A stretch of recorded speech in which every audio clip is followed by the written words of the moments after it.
უკანონო სამოქალაქო რეისი ოკუპირებულ სოხუმში საინტერესო იყო კიდევ ერთი გარემოებით.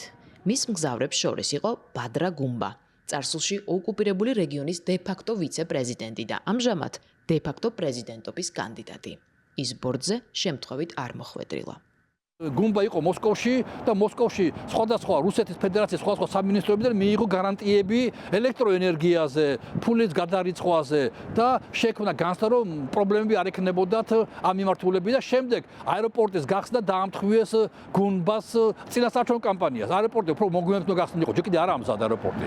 მაგრამ ასაფრენი ბილიკი და დასაჯდომი ბილიკი მზად არის, ამიტომ პირველი რეისი განახორციელა რუსეთის ერთ-ერთმა კომპანიამ და გუმბა იჯდა ამ თვითმფრინავში და ამით აჩვენეს საზეიმო დაჯდეს თვითმფრინავი და ფეიერვერკები და რაღაც საზეიმო განწყობები და მან მიიღო მონაწილეობა აეროპორტის გახსნაში. ანუ ამ ფორმებით რუსეთი ატყობინებს აფხაზ ამორჩეველს, რომ აი ჩვენი კანდიდატი გუმბაა. თუმცა შეიძლება წავგებიანი იყოს. საერთოდ არ არის დასრულებული არც ერთი შენობა აეროპორტის ტერიტორიაზე, რომელიც უნდა მოემსახუროს მგზავრებს.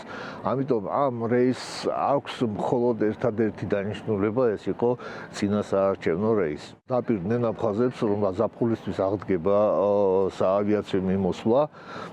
დაახლოებით 3 ავიაკომპანიაზეა საუბარი და აფხაზებიც იმის მოლოდინში, რომ უფრო მეტი რუსი ტურისტი ჩამოვა, რა თქმა უნდა, მხარს დაუჭერენ რუსეთის მიერ დაყენებულ კანდიდატს. ოკუპირებულ აფხაზეთში ეგრეთ წოდებული არჩევნები 15 თებერვალსაა დანიშნული.